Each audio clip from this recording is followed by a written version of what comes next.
आम सर्वसाधारणलाई ठगेकाहरूलाई jail पुर्याउन आउँछ, राजनीति गर्न आउँदैन।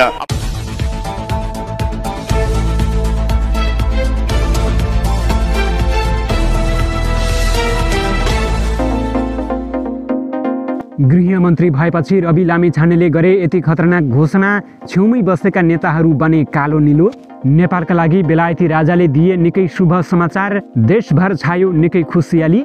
नदीको बहाव परिवर्तन हुँदा भारततर्फ परेको मधेसको ठुलो भूभाग नेपालमा फिर्ता, भारतलाई लाग्यो नराम्रो झड्का। रवि लामिछाने गृहमन्त्री भएपछि साना मन्त्रालयमा मन्त्री बन्न ठुला दलका नेताहरूको आनाकानी, राजेन्द्र लिङ्गदेन पनि मन्त्री नबन्ने सङ्केत। र एमालेमा समाहित हुनेबारे नेकपा यसभित्र व्यापक छलफल, निकालियो यस्तो निचोड। नमस्कार, ग्रेटर नेपाल टिभीले तयार पारेको न्युजहरूको सङ्गालो ग्रेटर न्युजबाट यहाँलाई हार्दिक स्वागत छ। अब ग्रेटर न्युज विस्तारमा। आम सर्वसाधारणलाई ठगेकाहरूलाई जेल पुर्याउन आउँछ, राजनीति गर्न आउँदैन। अब पालो आएको छ तिनलाई जेलमा हाल्ने, जसले तपाईँ हाम्रो भविष्य सिङ्गै अन्धकार बनाएर राखेका छन् र आफू विरुद्धको फाइललाई धुलोको चाङमा अख्तियारतिर लुकाएर राखेका छन्। ती फाइल टकटकाउनको लागि म आएको छु। तिनको आवाज बनेर कसैलाई झर्को लागे पनि चर्को बोल्ने निरन्तरताका लागि यही आँखाले हेरिरहनु होला। म यही आँखा भित्र यो देशको सम्भावना खोज्नको निमित्त टाउकोमा कफन बाँधेर राजनीतिमा आएको छु। कुनै लोभ डर नराखिकन तपाईको भर लिएर हामी आम सर्वसाधारणको जीवन बदल्न सकिन्छ भनेर राजनीतिमा आएका छौं र सिद्धान्तका लामा लामा हरफहरू, सिद्धान्तका मोटा मोटा किताबहरू लेख्नका लागि हाम्रो मसी सकिएको होइन। बस हामी त्यस्ता सुक्खा मसीहरूमा अब विश्वास गर्दैनौं। जनतालाई विधिको शासन चाहिएको छ, त्यति हो। विधिको शासन चाहिएको छ। अस्पताल जाँदा उपचार होस्, विद्यार्थीले राम्रो शिक्षा पढ्न पाओस्, सार्वजनिक सवारी भरपर्दो बनोस्, आमा बुवाहरूको स्वास्थ्य राम्रो हुन सकोस्, युवाहरूले रोजगारी हासिल गर्न सकुन् र देशका नीति निर्माणको तहमा योग्य र जान्ने मान्छेहरू जान सकुन्, ताकि हामीभन्दा अगाडि आउँदै गरेको भविष्यलाई यो देश स्वर्ग थियो स्वर्ग नै रहिरहोस्। यति गर्न सकियो भने हामीलाई धेरै केही गर्नु पर्दैन। बेलायत स्थित नेपाली समाजसेवी महन्त बस्नेतलाई बेलायतका महाराजा चार्ल्स तृतीयबाट दिइने order of the British empire OBE पदवी प्रदान गरिएको छ। अङ्ग्रेजी नयाँ वर्षमा दिइने विभिन्न पदवी अन्तर्गत व्यवसाय समेत रहेका श्रेष्ठले OBE पाएका हुन्। कला, विज्ञान तथा च्यारिटीमूलक संस्था वा समाजसेवामा गरेको योगदानप्रति उक्त विशिष्ट पदवी दिने गरिएको छ। आफ्नो सेवाको मूल्याङ्कन गरेर बेलायती राजाको बाहुलीबाट यस्तो उच्च पदवी पाउनु आफैलाई निकै उपलब्धिपूर्ण लागेको बताउँदै यो प्राप्तिले आगामी दिनमा समर्पित भएर नेपाल र नेपाली समुदायको सेवामा लाग्न उत्प्रेरित हुने श्रेष्ठले बताएका छन्। श्रेष्ठ बेलायतका लागि नेपाल पर्यटन बोर्डको मानार्थ पर्यटन दूत समेत रहेका छन्। नदीको बहाव परिवर्तन हुँदा खेतीयोग्य जग्गा फिर्ता पाउने आशा समेत मारिसकेका किसानले आफ्नो जग्गा फिर्ता पाएका छन्। मध्य प्रदेशको धनुषा मुखियापट्टि मुसहर निया गाउँपालिका भएर बग्ने जमुनी नदीले आफ्नो बहाव परिवर्तन गर्दा नदीको सिमाना नै भारततर्फ गएपछि 1 दर्जन बढी किसानले खेतीयोग्य जग्गा गुमाउनु परेको थियो। अहिले ती किसान गुमाएको जग्गा फिर्ता पाई पुनः उपभोग गर्न पाउँदा निकै खुसी भएका छन्। मुखियापट्टि मुसहर निया गाउँपालिकामा पर्ने सीमा स्तम्भ नम्बर 288 देखि 289 वरिपरिको जग्गा जमुनी नदीले बहाव परिवर्तन गर्दा नदीको सिमाना भारततर्फ पर्न गएको जग्गा फिर्ता हुने आश समेत मारिसकेका किसान पुनः आफ्नो जग्गा उपभोग गर्न पाउँदा निकै खुसी भएका छन्। नेपाल तथा भारत दुवैतर्फका सीमा सुरक्षा बलको उपस्थितिमा दुवैतर्फका किसानले आफ्नो लाल पूर्जा अनुसारको जग्गा उपभोग गर्न पाउने भनी यही पुष 12 गते निर्णय भएपछि किसानले गुमाएको जग्गा फिर्ता पाएका हुन्। राष्ट्रिय स्वतन्त्र पार्टीका सभापति रवि लामिछाने उपप्रधानमन्त्री सहित गृहमन्त्रीको रूपमा जिम्मेवारी सम्हालिरहेका छन्। केही महिना अघि मात्रै राजनीति सुरु गरेका उनी उपप्रधानमन्त्री बन्दा त्यसको अप्ठ्यारो भने सत्ता साझेदार अन्य दलका वरिष्ठ नेताहरूलाई परेको छ। रवि उपप्रधानमन्त्री भएपछि एमाले, माओवादी केन्द्र र जसपाका वरिष्ठ नेताहरूलाई उनी पछिको हैसियतमा मन्त्रीमण्डलमा सहभागी हुन समस्या परेको हो। सुरुमै वरियताको समस्या देखिएपछि एमालेबाट उपाध्यक्ष विष्णु पौडेल उपप्रधानमन्त्री सहित मन्त्री बनेका छन्। थप 4 जना पार्टीको माथिल्लो पोर्टफोलियोमा नरहेका र यसअघि मन्त्री नभएकाहरूलाई पठाइएको छ।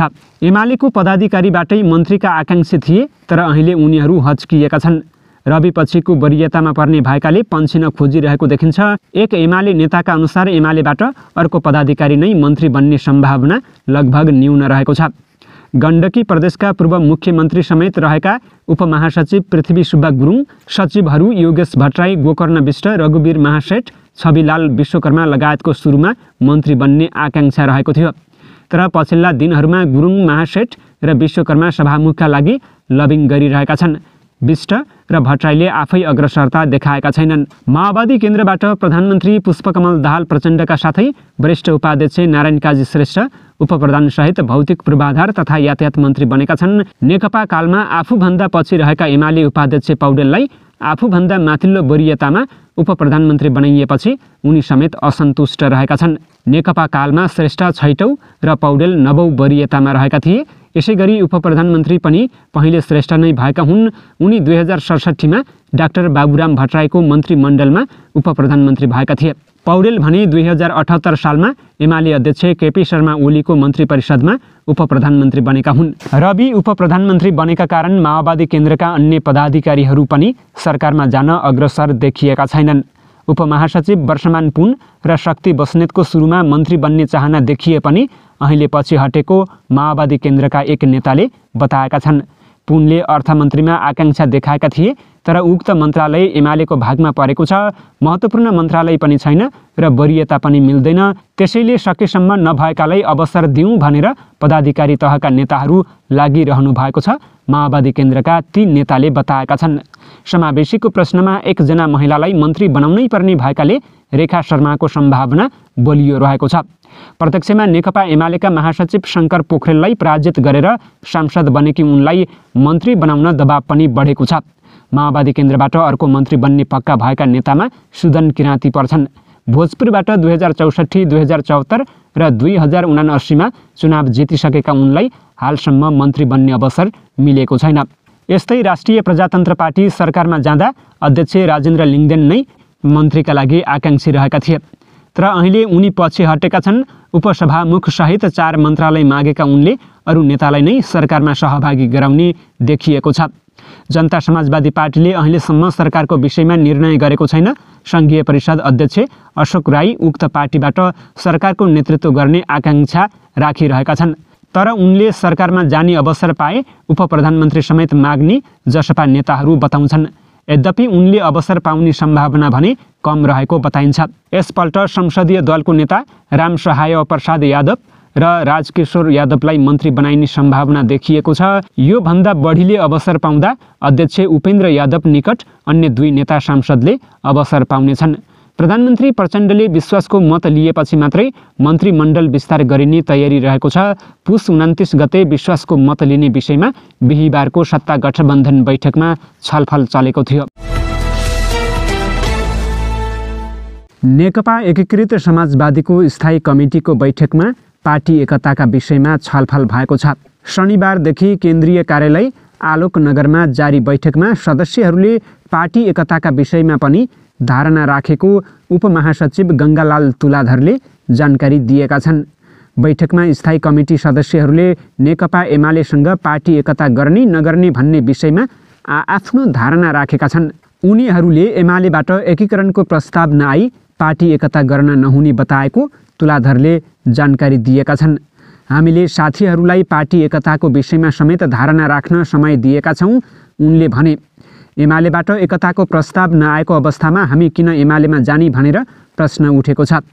बाहिर एकताको बढी हल्ला चलेका कारण स्थायी कमिटीमा धारणा राख्न अनुरोध गरिएको उनको भनाइरहेको छ। प्रधानमन्त्री पुष्पकमल दाहाल प्रचण्डले निजगढ अन्तर्राष्ट्रिय विमानस्थलको निर्माण प्रक्रिया अघि बढाउने प्रतिबद्धता जनाएका छन्। पोखरा अन्तर्राष्ट्रिय विमानस्थलको आइतबार उद्घाटन गर्दै प्रधानमन्त्री प्रचण्डले अब निजगढ अन्तर्राष्ट्रिय विमानस्थलको पनि निर्माण प्रक्रिया अघि बढ्ने बताएका हुन्। पोखरा विमानस्थलले देशको अर्थतन्त्रलाई सहयोग गर्ने आशा व्यक्त गरेका उनले निजगढ अन्तर्राष्ट्रिय विमानस्थल निर्माण प्रक्रिया सरकारले अघि बढाउने बताएका छन्। गत 12 जेठमा सर्वोच्च अदालतले बाराको निजगढमा अन्तर्राष्ट्रिय विमानस्थल नबनाउन आदेश जारी गरेको छ। न्यायाधीश हरिकृष्ण कार्की, विश्वम्भर प्रसाद श्रेष्ठ, ईश्वर प्रसाद खतिवडा, प्रकाशमान सिंह राउत र मनोज कुमार शर्माको बृहत इजलासले निजगढमा अन्तर्राष्ट्रिय विमानस्थल नबनाउन र आवश्यकता अनुसार निजगढको विकल्प खोज्न परमादेश दिएको थियो। तर प्रधानमन्त्री प्रचण्डले निजगढ अन्तर्राष्ट्रिय विमानस्थल बनाउने बताएका हुन्।